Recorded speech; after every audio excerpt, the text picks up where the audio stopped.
She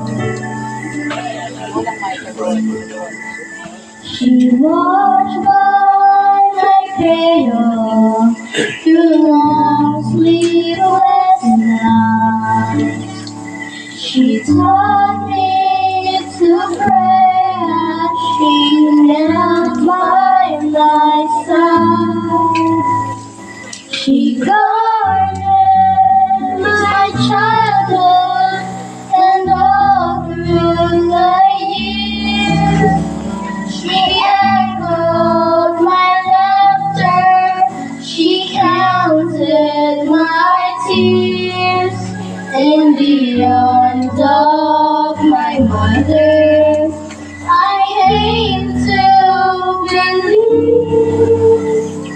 that God sent an angel to watch over me. So, normal lagi sa mga mag-away ni isan o naano mi dito sa Davao. Ikuha na lang ako make the story short para dali lang. Pag abot na ako sa Davao, dito na gid ang daghan ng banding. So, start ko nag-working student man ko dito, no? Nga, sabi gid na kami ni Ana Mare. Kami gid tulo ang amo ang mga kuan dito So, kita gingato namin, mga dako namin, kanang nano gid mi kanang sa lingkod mabuot ko, no?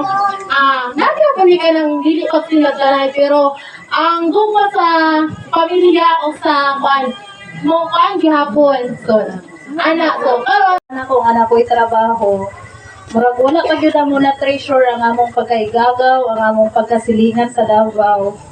Kay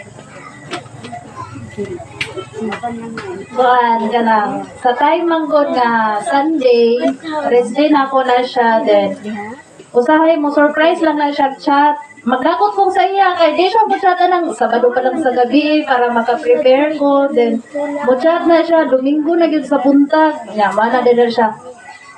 May rest day man nimo ron, magdagat ka. Nya usahay kay mana ra ko sa iya na halabib na ako ilang ka sunod na lang.